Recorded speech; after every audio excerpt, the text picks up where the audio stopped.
인생의 여정이란 제목으로 우리 은혜를 나누고자 합니다. 제가 천상병 씨의 시를 하나 소개하고 귀천, 하늘로 돌아간다는 뜻입니다. 이 시를 소개하고 예배 가운데 들어가려고 합니다. 말씀을 전하려고 합니다. 나 하늘로 돌아가리라. 새벽빛 와 닿으면 쓰러지는 이슬 더불어 손에 손을 잡고 나 하늘로 돌아가리라. 노을빛 함께 단둘이서 기슭에서 놀다가 구름 손짓하면은 나 하늘로 돌아가리라. 아름다운 이 세상 소풍 끝내는 날 가서 아름다웠더라고 말하리라. 이 천상병 시인은 인생은 소풍과 같다고 말합니다. 성경은 인생은 믿는 자들에게 있어서 하나님을 알아가고 하나님 안에서 나를 찾아가는 여행이라고 말합니다. 이 거듭난 영혼의 그의 영원한 거주지가 될 하나님 나라를 향해 순례하는 여정이다 라고 이렇게 이야기합니다. 우리가 찬송가 복음성가 가사처럼 내 일생 여정 끝나고 강 건너 언덕 이를 때 하늘문 향해 말하리 예수 인도하셨네. 매일 발걸음마다 예수 인도하셨네. 나의 무거운 죄짐을 모두 벗어버리고 하는 말 예수 인도하셨네. 사랑하는 교우 여러분, 여러분의 인생의 여정이 지금 어디까지 와 있는지 잘 모르지만 이 찬양의 가사처럼 마침내 여러분이 그토록 사모하는 곳 시온성에 도착했을 때 거기까지 인도하신 하나님의 은혜를 인하여 영광을 돌릴 수 있기를 바랍니다. 그리고 이 땅에서 남은 인생도 하나님의 주시는 힘으로 끝까지 믿음으로 완주할 수 있기를 예수님의 이름으로 축원합니다. 여러분, 오늘 본문은 감동적인 모습을 그리고 있어요. 야곱이 바로를 축복하는 모습이 오늘 7절과 10절에 들어갈 때도 야곱이 바로를 축복하고 나올 때도 야곱을 축복합니다. 그래서 요셉이 그의 아버지 야곱을 바로 앞에 서게 하니까 야곱이 바로를 축복하는 거예요. 여러분, 초라한 노인과 막강한 세계 권력을 가진 이 바로 왕, 이 만나는 자리인데, 그런데 이 별 볼 일 없는 노인이 최고의 권력을 지닌 자를 축복하는 역설이 일어납니다. 저는 이런 야곱의 모습을 보려면서 우리 믿는 자들이 본받아야 할 자세라고 생각합니다. 야곱은 여러분 바로를 아련하려 들어갔을 때에도 축복했고 마찬가지로 물러났을 때도 똑같이 축복을 하면서 나옵니다. 이 야곱이 바로에게 했던 이 축복은 그냥 무난 인사가 아니에요. 구약시대 족장들에게 하나님께서 장자권과 축복권을 주셨는데 이 축복권은 하나님께서 아브라함에게 약속하신 것이잖아요. 내가 너를 축복하는 자에게 복을 내리고 내가 너를 저주하는 자에게 저주하리니 모든 민족이 너로 말미암아 복을 얻을 것이니라. 그래서 이 구약시대 족장들에게 주신 이 축복을 가지고 지금 야곱이 바로를 축복하며 나오는 거예요.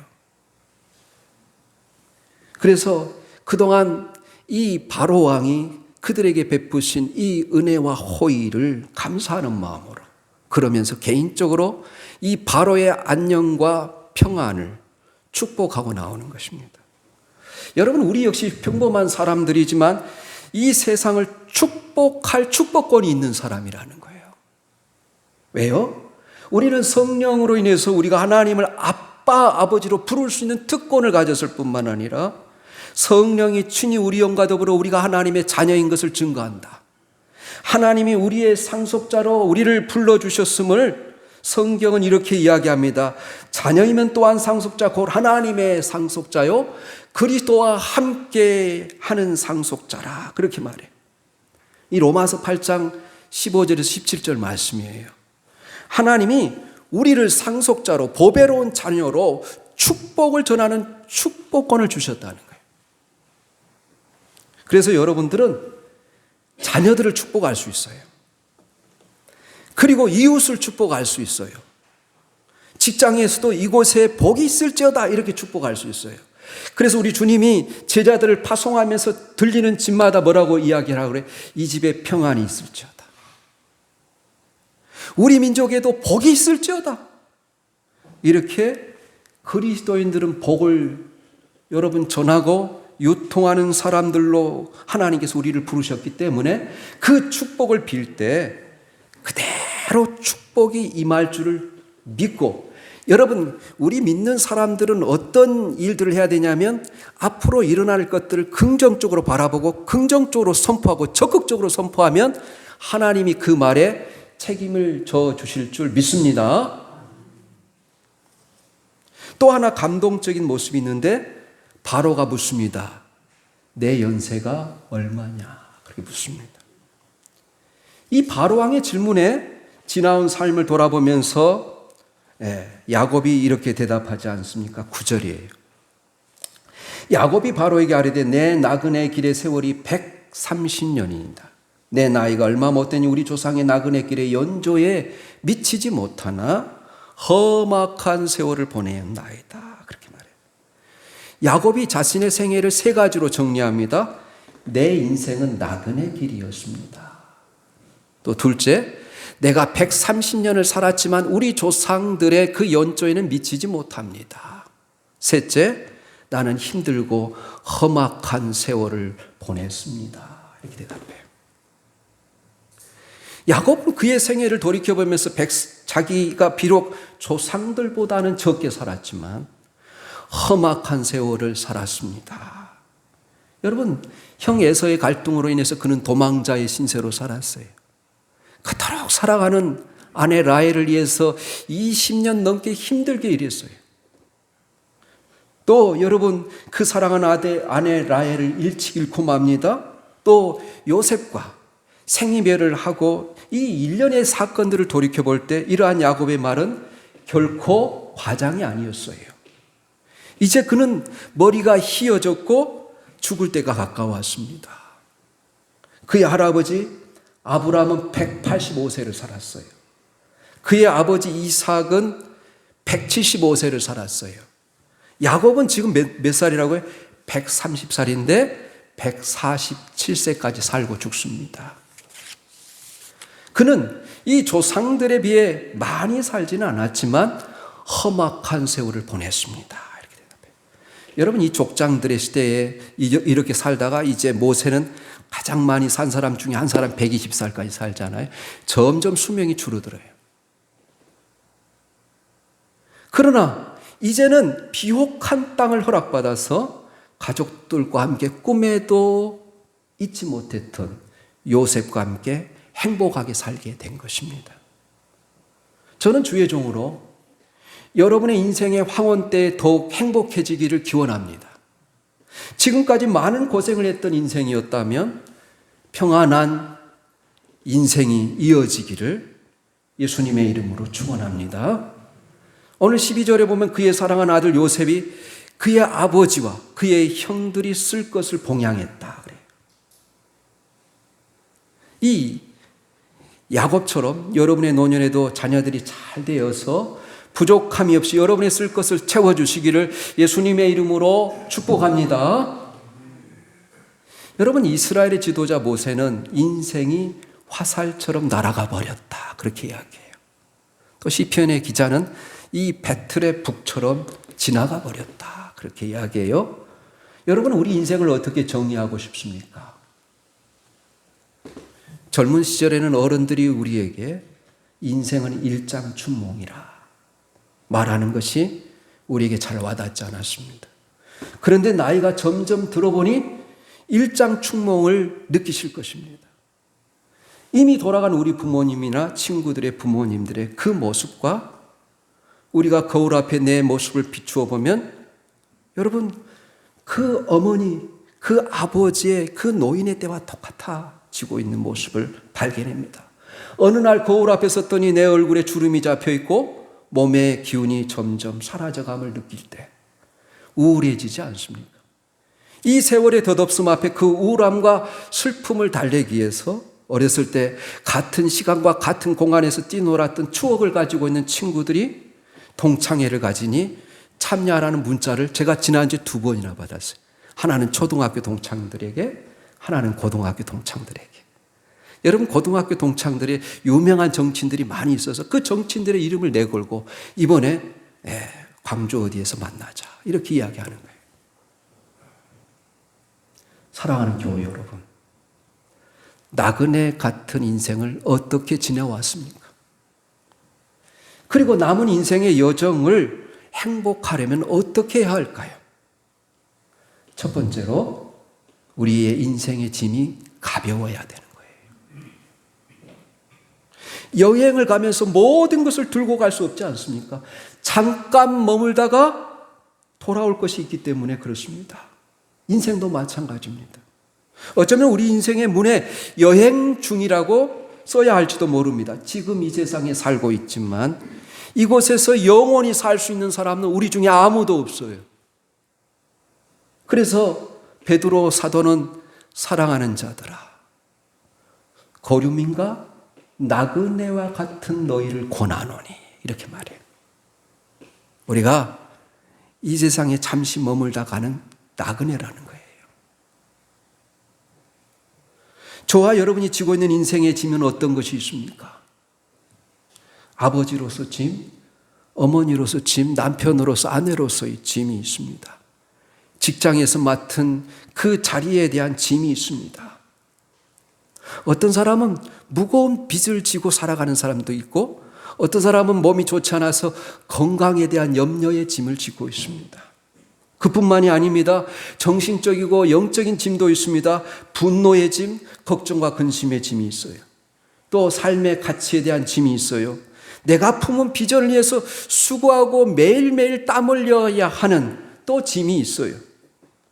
또 양심대로 살아야 하는 짐도 있고 또 그리스도인으로서 바르게 분별하지 못하여 하나님 앞에 제대로 살지 못한 죄악의 짐이 매일매일 우리를 누르기도 합니다.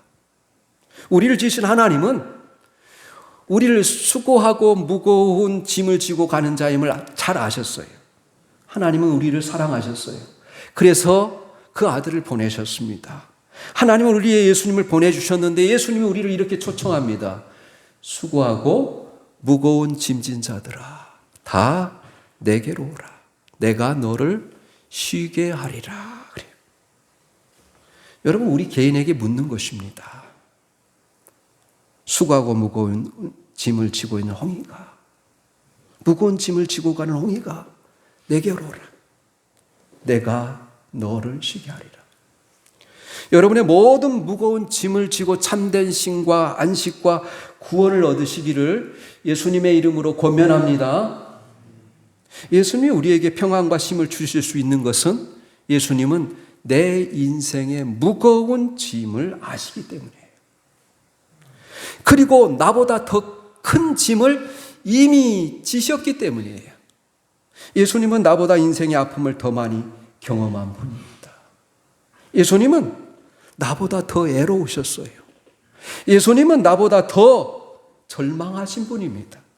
인간의 모든 죄와 허물, 질병과 그 모든 고통을 다 담당하시고 십자가에서 그 자기의 생명을 내어주신 분이 예수님이셔요.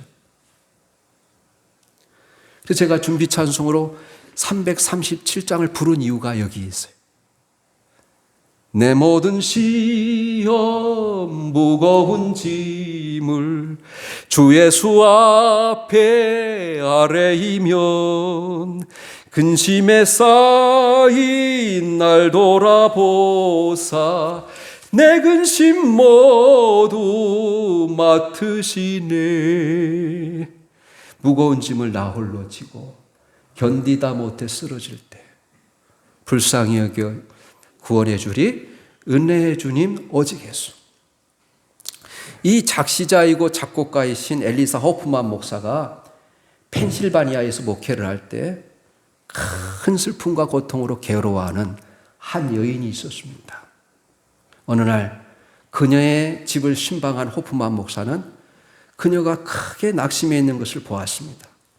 그녀는 이 목사님에게 그녀의 모든 사정을 다 털어놓은 후 목사님은 어쩌면 좋겠습니까? 라고 묻습니다. 목사님이 이렇게 대답합니다. 예수님께서 우리의 모든 슬픔을 담당하셨습니다. 그분께 맡기십시오. 잠시 동안 생각에 잠겼다가 그녀는 눈을 번쩍 뜨고 네, 그렇게 하겠습니다 라고 소리쳤습니다. 호프만 목사는 돌아오면서 계속 그녀의 즐거운 모습을 떠올리면서 서재에 앉아서 이 찬송가를 썼으며 얼마 후에 작곡을 하게 됩니다. 주님은 우리의 무거운 짐을 지고 있을 때 찾아오셔서 물으십니다. 나보다 더 무거운 짐을 져본 적이 있느냐? 나보다 더 슬퍼해 본 적이 있느냐? 십자가에 달린 나보다 더 고통스러웠던 적이 있느냐? 나보다 더 억울해 본 적이 있느냐? 그 물음 앞에서 저의 대답은 아니요. 어떻게 주님과 비교할 수 있겠습니까? 그러면 예수님의 음성이 들립니다. 그럼 됐다. 너 혼자 짐을 짓고 그렇게 쩔쩔매면서 가지 말라. 이제 나와 함께 가자. 여러분, 우리의 모든 고통, 무거운 짐, 연약함, 우리보다 더 크게 감당하신, 더 큰 고통 가운데 십자가를 지신 주님을 바라보시면서 위로와 힘을 얻기를 바랍니다. 그래서 여러분, 우리 주님께 우리의 모든 짐을 맡기라는 거예요. 주님이 이 일을 위해서 오셨습니다. 우리 한번 두 구절 한번 찾아보겠습니다. 이사야 53장 6절하고 베드로전서 5장 7절 말씀이에요.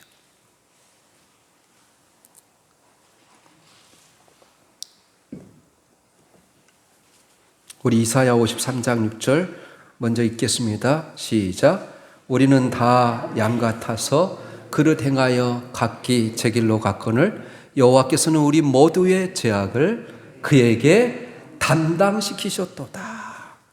베드로전서 5장 7절입니다. 시작. 너희 염려를 다 주께 맡기라. 이는 그가 너희를 돌보심이라. 그렇게 말해요. 우리가 기도로 우리의 짐을 맡기는 거예요. 여러분, 이 맡긴다는 건 쉽지 않지만 그래도 우리가 믿음이 있다면 하나님 앞에 날마다 우리의 고통, 우리의 연약함, 우리의 무거운 짐을 주님 앞에 맡기며 나아가는 것이 우리 믿음의 생활이에요. 두 번째로 인생의 여정 가운데 누구와 동행하느냐가 중요합니다. 동행자가 중요하다는 거예요. 누구와 함께 여행하느냐, 그 여행이 즐거운 여행이 될 수 있고 괴로운 여행이 될 수도 있습니다. 마음에 들지 않는 사람과 여행하라고 하면 하시겠습니까? 싫어하는 사람이나 불편한 사람과 함께 있는 것은 우리가 상상만 해도 괴로운 일입니다. 그렇다면 반대로 즐거운 여행은 무엇이겠습니까? 대화가 잘 통하는 사람, 같이 아픔을 공감하며 위로해 줄 수 있는 사람, 가슴이 따뜻해지고 같이 이야기하면 시간 가는 줄 모르는 사람, 그런 사람과 여행하는 즐거움은 여러분 이루 말할 수가 없습니다. 우리는 모두 그런 사람과 함께 가길 원합니다. 그래서 가족이나 마음이 서로 통하는 친구들과 함께 여행을 가는 것이죠. 여러분, 인생의 제일 좋은 복, 큰 복은 사람을 잘 만나는 복이에요. 그래서 가족이 소중하고 친구가 귀한 것입니다. 그런데 우리는 나는 혼자야, 인생의 동반자가 없어라고 생각하며 슬퍼할 때가 있습니다. 그때 성령님은 우리에게 찾아오셔서 그리스도에게는 영원한 친구가 있다고 말하는 겁니다. 그 친구가 누구입니까? 바로 예수님이십니다. 예수님을 믿는 것이 왜 축복이고 자랑스러운 일일까요? 예수님을 믿는 것이 왜 내 인생에 꼭 필요한 것일까요? 예수님이 이렇게 말해요. 요한복음 15장 13절입니다. 사람이 친구를 위하여 자기 목숨을 버리면 이보다 더 큰 사랑이 없나니. 이렇게 말해요. 예수님은 우리의 행복을 위하여 일하실 뿐만 아니라 우리를 친구로 삼으시기 위하여 십자가에서 죽으셨다는 거예요. 목숨을 버리시면서까지 우리를 친구로 불러주셨습니다.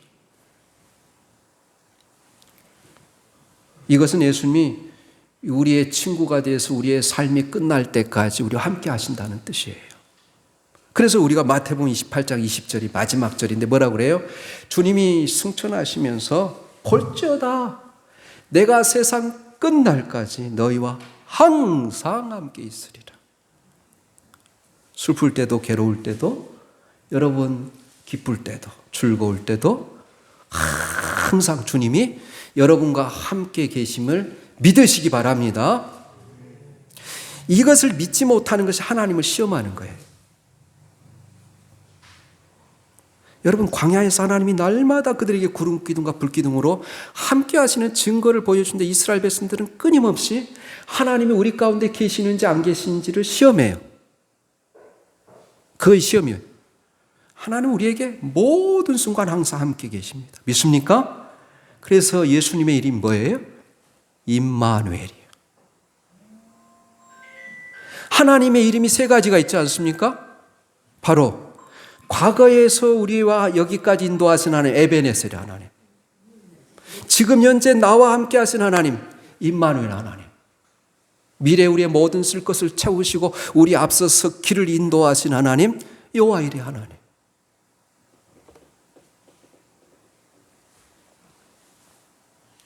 여러분 구약 성경을 보면 하나님은 믿음의 사람들을 친구로 여기셨어요. 아브라함과 모세를 친구로 여겼다 그래요.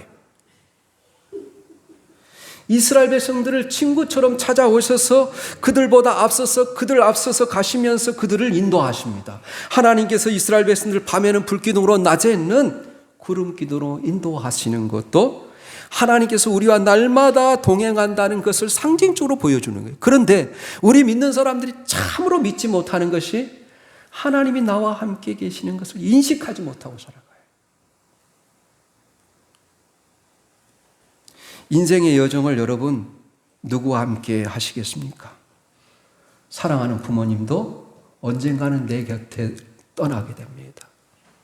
사랑하는 배우자도 자녀도 나와 영원히 함께 있을 수 없습니다. 영원한 친구이신 예수님만이 영원히 우리와 동행하십니다. 그것을 깨닫는 것이 아름답고 행복한 인생을 위한 지혜임을 잊지 마시기를 주님의 이름으로 응원합니다. 세 번째로 인생의 여행 가운데 돌아갈 집이 있어야 돼요. 여행이 아무리 재밌어도 시간이 지나면 지치게 되어 있습니다. 그래서 집으로 돌아오는 것입니다. 우리는 직장에서나 날마다 하루 매일매일 뭘 연습하냐면 집으로 돌아가는 연습을 해요. 우리의 인생의 여정도 마찬가지라는 거예요. 돌아갈 집이 있어야 됩니다. 저는 시편 23편이 너무너무 힘이 되는 것이 여러분들도 다 좋아하는 시편이지만 나의 평생의 선하심과 인자하심이 정녕 나를 따르니 내가 여호와의 집에 영원히 거하리로다. 그렇게 이야기해요. 여러분 나그네와 방랑자의 차이가 어디에 있는지 아십니까? 방랑자는 어디서 와서 어디로 가는지 모릅니다. 떠나온 곳도 또 가야 할 곳도 확실하지 않습니다. 이와 같이 목적지 없이 자기 기분 내키는 대로 떠도는 것이 방랑자의 인생입니다. 그래서 동행자가 있을 수가 없죠. 어디로 갈지 예측할 수 없기 때문에 누구와도 함께 할 수 없는 사람이 방랑자예요. 그러나 나그네는 어디서 왔으며 어디로 가는지를 알고 있습니다. 가야 할 집이 있기 때문이죠. 또 순례의 목표가 있기 때문에 그에게는 같은 길을 걷는 동행자가 나타나게 되어 있습니다. 영적인 순례의 길에는 우리는 아버지의 집을 떠나온 죄인들이었습니다. 그런데 이제는 예수님을 믿게 되어서 하나님 안에 거하고 우리를 위하여 예비하신 영원한 생명의 집, 본향을 향해 나가게 되어 있습니다. 그래서 우리가 나이가 들고 죽는다는 것이 절망이 아니라 새로운 희망이 됩니다. 그것이 믿음의 사람들이 믿음으로 살았을 때 당당하고 죽음 앞에 설 때는 하나님께 감사하고 인생을 끝마칠 수 있는 이유인 것입니다. 여러분 오늘 한번 또 두 구절 찾아보겠습니다. 빌립보서 3장 20절하고 고린도후서 5장 1절이에요. 우리 빌립보서 3장 20절입니다. 같이 읽습니다. 그러나 우리의 시민권은 하늘에 있는지라 거기로부터 구원하는 자 곧 주 예수 그리스도를 기다리노니. 고린도후서 5장 1절이에요. 또 읽습니다. 만일 땅에 있는 우리 장막집이 무너지면 하나님께서 지으신 집 곧 손으로 지은 것이 아니요 하늘에 있는 영원한 집이 우리에게 있는 줄 아느니라. 우리의 시민권 하늘에 있어요. 우리가 이 땅에 이 시민으로서의 모든 것을 마치게 되면 우리는 하늘의 시민권을 가지고 영원히 하나님의 집에서 살 것입니다. 우리가 이 땅에 우리의 육신의 장막이 무너지면 주님이 친히 만드시고 예비하신 집에 영원히 거할 것입니다. 그래서 주님이 이렇게 말해요. 내가 가서 너희를 위하여 거처를 예비하면 내가 다시 와서 너희를 내게로 영접하여 나 있는 곳에 너희도 있게 하리라. 예수님이 이렇게 말씀하시면서 그러니 두려워하지 말라.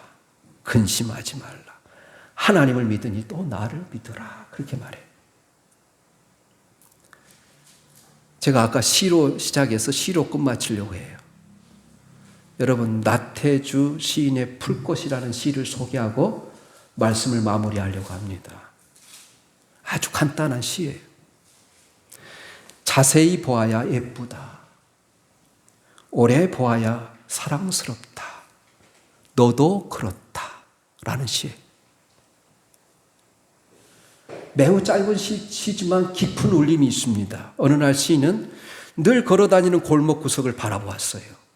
그늘 속에 무채색 작은 풀꽃이 흔들림이 보입니다. 거기에는 매력적인 향기, 고혹적인 색깔도 없어서 꽃 아닌 풀꽃이라고 하대받는 것이 피어 있었습니다. 그런데 시인은 풀꽃을 자세히 보니까 예쁘고 오래 보니까 사랑스럽다고 합니다. 그리고 더 감동적인 것은 그런 풀꽃이 바로 너야, 바로 너야 이렇게 노래하는 거예요. 여러분, 세상은 작고 하찮은 것에 관심을 갖지 않습니다.